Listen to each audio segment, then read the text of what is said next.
So I've owned this car for about a year now, maybe a little over a year. Um, I tried to go out and buy the best model that I could afford. Uh, I always kind of liked the SS body styles, or the SS body style of the 94 through 97 Camaros. I like the catfish front end too in the 98s and up, but I always liked the SS style hood and the spoiler on this particular body style Camaro. So when I had a little extra money and I was able to go out and buy one, I tried to get the best that I could afford. So this car has 51,000 miles on it, and what I thought I was getting, a great car, but that got a good car, got a bad engine. Uh, I ended up getting a car with a bad thrust bearing.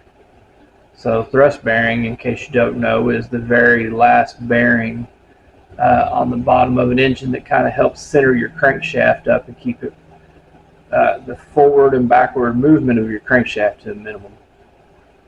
So this being a manual car, only two things could have happened to have a bad thrust bearing. Could have been a defective crank or bearing from the factory, or most likely, being a manual transmission car, it was just clutch dumped one too many times, is what I've been told anyway. So either or, whatever ended up happening, the motor spun a thrust bearing. I don't think the previous owner was all that upfront and honest with me. Originally, when we bought the car, the only symptom it really showed was when you pushed the clutch pedal to the floor, you got some metallic chattering, which I guess we thought was throwout bearing. I didn't know any better. So when I got the car home, accumulated the parts and decided to attack the clutch and replace it. When we got the clutch apart, there was around the pressure plate, outside the pressure plate, you could see where the fork had been grinding around the outside as that pressure plate spun. So to make the long story short, I eventually figured out we had a bad thrust bearing. So when I went to drain the motor oil out of this engine, it had some really thick motor oil in it. Well, it wasn't this engine. It had some really thick motor oil in it. Made me think of like diesel motor oil. I guess what I think is the previous owner knew that it had a thrust bearing issue, because the clutch when I pulled it out looked like it had been a recent replacement. And I think he knew of the issues that it had and put it up for sale.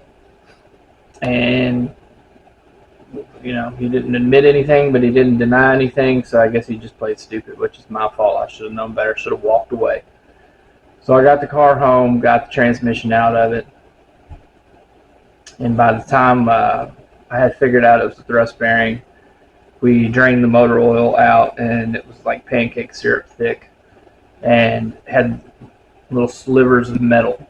So I guess that's that thrust bearing. And plus the crank was walking forward and backwards way past the maximum amount of clearance. So it was pretty obvious at that point. So we were left with two options. One, to try to get the factory engine rebuilt or replace it. Don't really have any local machine shops in my area. I think the closest one's about 50 miles away. They were backed up pretty bad. So then I started looking at maybe crate motors, to where I could just get a crate motor, drop one in and go. Could not get a crate motor to save my life. I looked for probably 4 months. I had ordered one from Summit. They had told me that they had it in stock, it would be ready to ship in a matter of time. It never shipped. Then it was on back order for 2 months, and then 2 months became 2 more months, and I started looking around again, and I think the one from Summit was like $2,800 for a short block, and all the other ones that I found were $3,500 to $7,000 for a short block, and I just couldn't justify spending the money after spending so much money on the car. So I just started looking around, seeing what I could find, and stumbled upon what we have here now. Intake manifold is off at the moment. So we have a 383 stroker here. Of course, it's a stroker if it's 383, but it's made from a 96 Z28 LT1 block. It's been powder coated red, which, as you can see, the car is actually red. So that was part of the selling point in my book. The guy had all the paperwork from the machine shop. It was still wrapped in plastic. I've got receipts for the powder coating, receipts for the machine work, receipts for all the parts that are in that engine. When I bought it, it was a long block. It had a factory set of freshened up heads on it. So I paid about $3,000 for the short block. Long block, but I immediately dumped the heads and picked me up a set of trick flow heads at the 21 degree heads for an LT1. Almost paid as much for the heads as I did the engine. So, making a long story short, I live on practically, I'm not rich by any means. I live on a shoestring budget, pretty much like a lot of people. So, as I was able to accumulate parts, took me about a year to get to the point. Well, no, it took me about 9 months to accumulate everything I needed, or at least everything I thought I needed, to put this engine together. We went ahead and upgraded the head gaskets when we got the heads off, added in the trick flow heads. It's got I can't remember the cam that's in it, but it's definitely better than stock cam. I'll try to add in the specs later.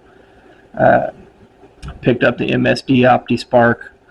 Of course, you can see long tube headers on here as well, even though those are the same brand long tube headers that are on the Firebird, who are giving me nothing but problems. I just don't think the quality is there on those, so I guess try not to skimp on things if possible, especially headers, because you get really bad quality fit if you try to skimp on products, or on price rather. So this is a 383. We have roller rockers. It's a 1.6. Still waiting on the poly locks to finish off the roller rockers. Hopefully they'll be here someday soon, eventually, hopefully. I have either pressure washed,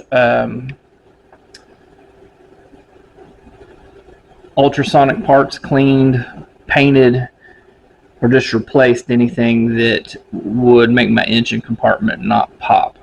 Now I do have the Canton oil pan on here, the Road Race Canton oil pan. I didn't pay for it. It came with the engine. One of the things I learned about this particular engine is it's a 4-bolt main block. It was originally a 2-bolt, but the 4-bolt required being splayed. Don't know if you know what that is or not, because I did not. When you convert it to a 4-bolt block and it's a 2-bolt block, those two outer bolts that they add in are kind of sent in at an angle.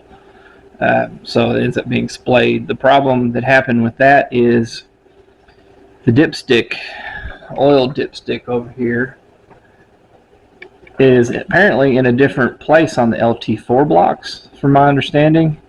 And with the LT4 blocks, the dipstick is moved, because now when it goes down into the block and comes out the bottom, it's right beside one of those new 4-bolt main caps, and you can't get the oil pan on it. So I was left with two options. Since this is an off-road pan, it's got the flares out on the side where the oil pan's extended. I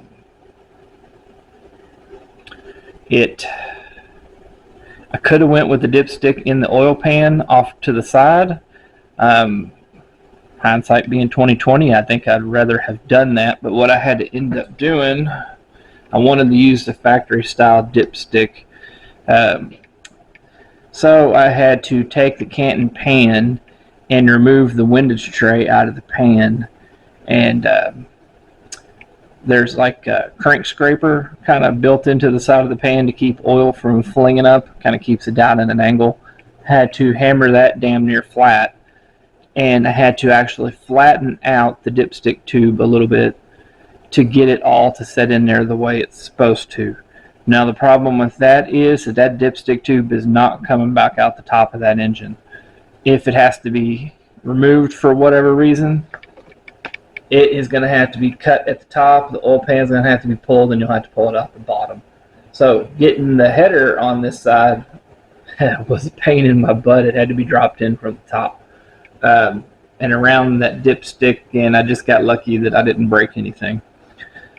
So we have our accessories bracket back on here. We have our power steering pump reinstalled. We have our AC compressor loosely in there. Bolts are there, but nothing's tight. I just wanted to see how it was going to fit, because I had heard some horror stories about the long tube headers not fitting with the coolant line on the back of the AC compressor, and it does not. So that is something I'm currently experiencing, trying to work my way through it. Go over here a little bit on the driver's side. The steering shaft, which you can see on the outside there, rubs on long tube headers. Now the problems I have is these are made by Speed Engineering, I think. It's cheap quality.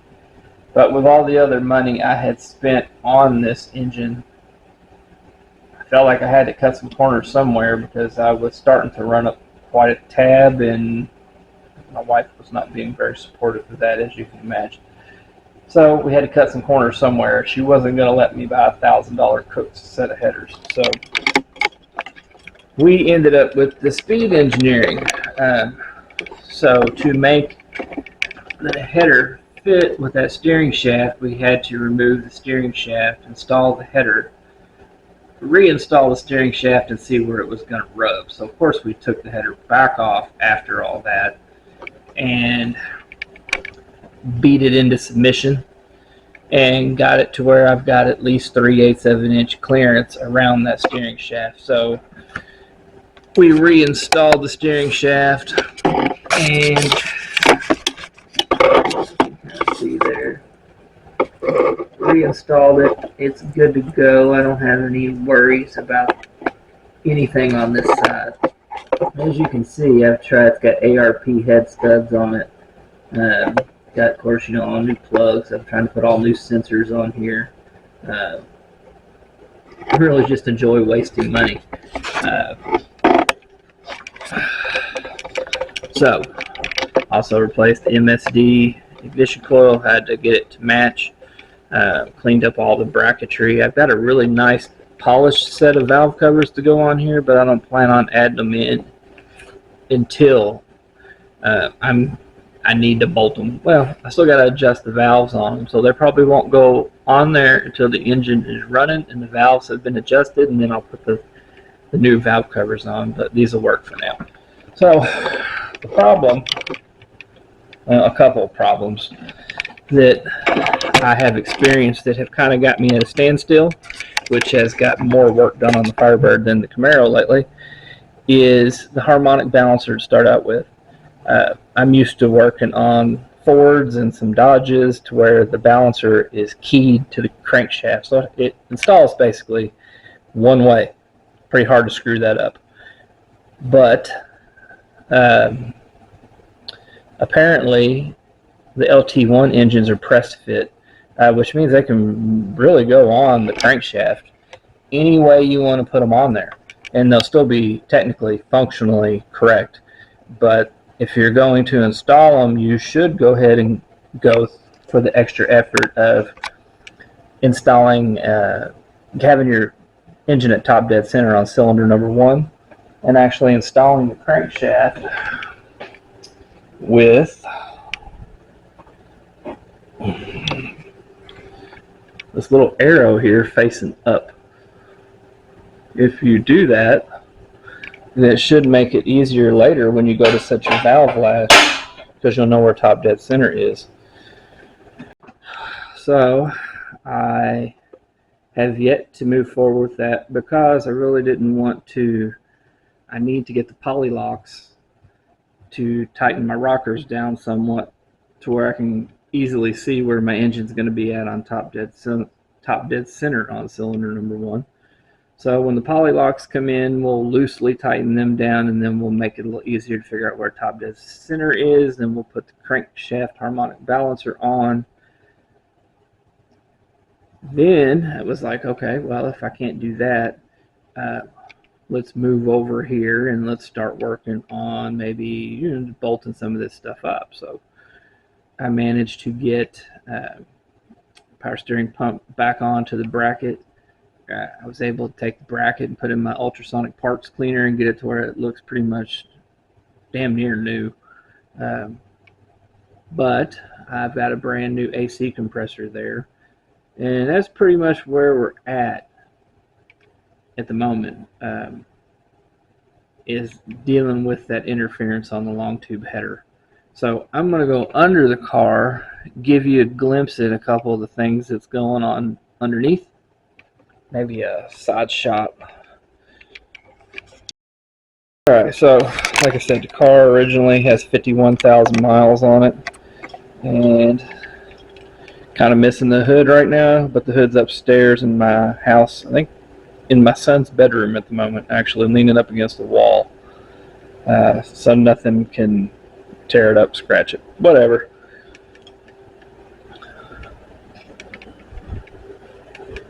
The interior on this car was pretty much perfect. Had a few little issues. Don't have enough light to really get in here and show you what's going on. The T-top car, as you can see, and I've got parts everywhere. There's another OptiSpark for my Firebird. I do have to upgrade the fuel system in this car because with the 383 we don't stand a chance of being able to run that engine off a factory fuel pump. And I have upgraded to 42 pound fuel injectors as well. My intake manifold is powder coated red, so that'll help keep my engine looking snazzy. So like I said, I'm going to try to go up underneath here, give you a little view as to what's going on, some of the other little issues that we had, and some of the current problems I'm looking at while I got these two projects going at the same time. If you put the intake manifold on this one, then they're pretty much at the same spot progress-wise. It's stressing me out too because it's starting to get hot outside. And let me tell you, for the birds, I got air conditioning in here, but it is a 2-car garage. I'm sure you're saying, well, why don't you have it in there? Well, I've got another car sitting here underneath the car cover, and it's a first gen Viper, so I don't really feel like putting it outside to bring my crappy old Firebird in here. Just not worth it. So maybe one of these days we'll get that out and do a little work, some mods, maintenance, whatever. This is a 6-speed car. So we did have the T56, of course, and I had never installed a manual transmission in a car before, and let me tell you, that was no fun.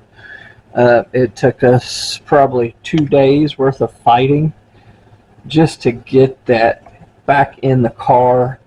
Of course, we had a hell of a time. It was pretty bad, basically. I could get it close, but I just couldn't get it that last ½ inch. There would be a gap right here between the transmission and the bell housing, and it just wouldn't go.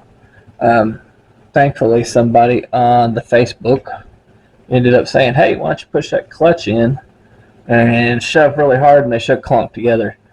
And then once we did that, of course, everything just worked perfectly after that. So we've got a new clutch in there. It's actually a stage 3 clutch, supposed to be good to 500 horsepower, so we'll see if that's actually holds up We got our Canton pan, as you can see.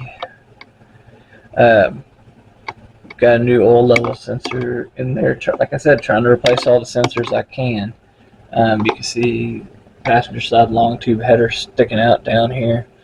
Now the car doesn't have any rust on it, but it does have a lot of oil everywhere because the rear main seal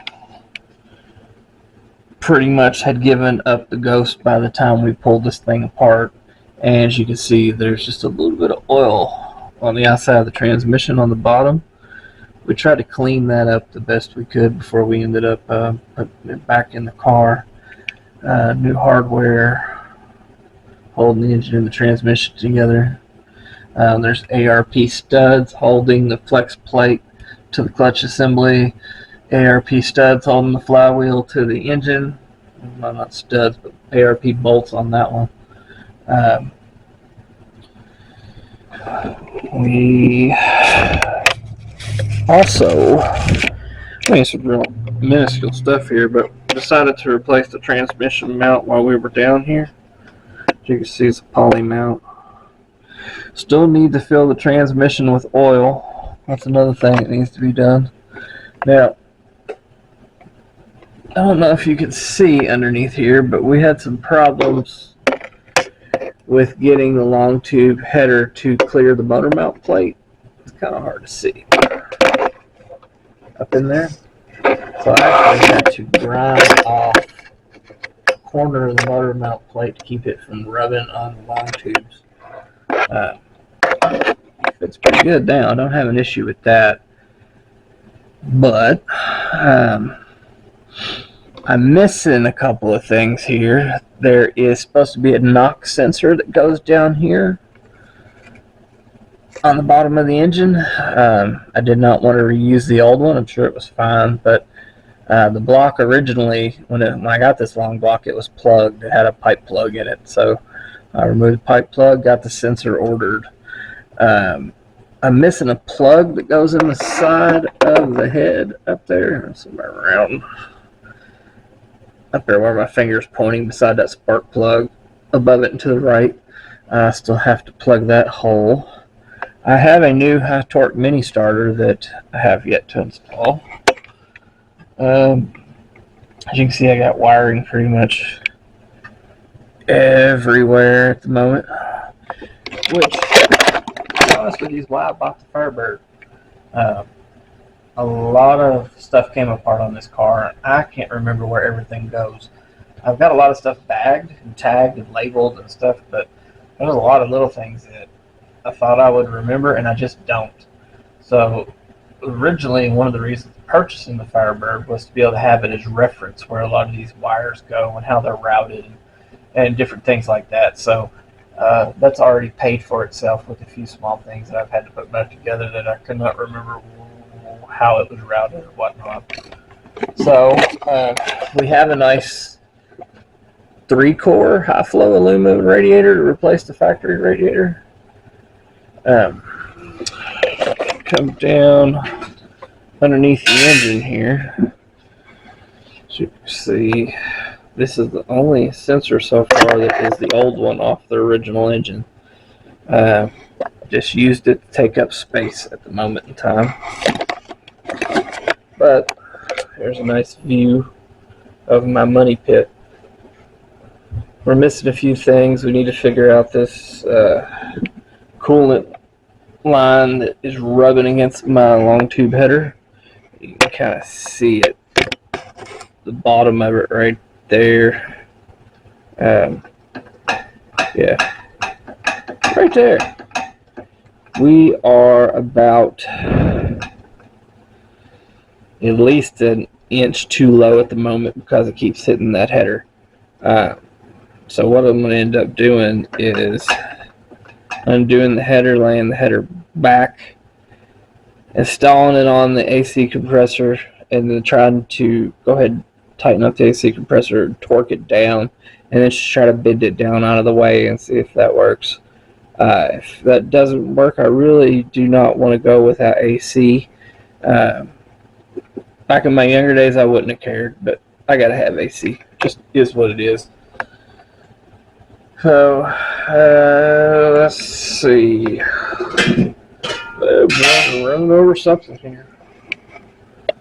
So, this car has been a pain in my butt, but everything's pretty clean. I pressure washed the engine compartment when I had the engine out. So, one funny story real quick before I wrap up this video. When we went to install the engine in the car when we were ready, it was me and my son and one of his friends, Seth. We had my cherry picker set up and ready to go. And that reminds me, with the long nose Camaro, you got to make sure your cherry picker is the one that has slightly more reach to it, because there's like two different types out there. You need one that can actually reach all the way forward. Mine wouldn't, but we still made it work.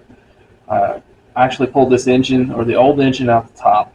I know everybody likes to pull the car off of the front assembly, the cradle and everything, and kind of do it that way and take it out from under.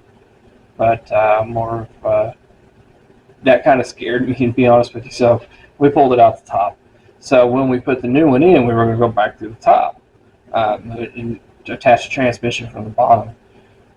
So we were trying to get the engine back in its spot, which in these F-bodies, they kind of set underneath the windshield and to the back a little bit. And to make a long story short, my cherry picker would not reach all the way up to drop the engine in perfectly. The engine was about 4 inches too far forward. That's as far as I could get it. So we were really having to wrestle that engine back and hold it and push it and pull it to try to get those motor mounts to where they were close.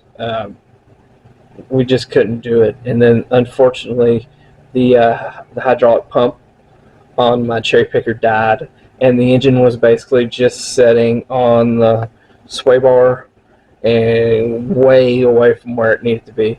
And we were kind of stuck. It was already dark outside. It was about 10 o'clock at night, 9 o'clock at night, something like that. In December, I think it was. December, January, somewhere around there. It was starting to get cold. And so in the middle of the night, we're scrambling, trying to find another cherry picker to finish the job with. Thankfully, my son had a friend that had a few sitting around that we were able to go borrow real quick and finish installing the engine in the car. Can't remember the kid's name right now, but thankfully, I appreciate you. Thank you very much, or we wouldn't have gotten anywhere near where we needed to be, and I would have had this engine sitting way too far forward, basically on the sway bar, and that would have been a scary thing to leave it sitting there, considering how much money I had tied up in this motor. So that's catching up to where I'm at with this LT1. We're gonna work on this long tube header over here, try to see if we can get this AC working, but I'm gonna do that in a separate video because I'm gonna have to do it. If I can make it work here, I can make it work out there on the Firebird. Obviously the Camaro is just a lot nicer car than the Firebird is. You got 51,000 miles versus 222,000 miles. Just a different world. It's a lot cleaner in here than it is working on that old nasty car, but I'm going to continue to do it. It gives me something to do. I think it's fun for me. It's better than sitting on the couch. So come back, subscribe, click the like button, and we'll bring you some more content of this car and the Firebird. Have a good day.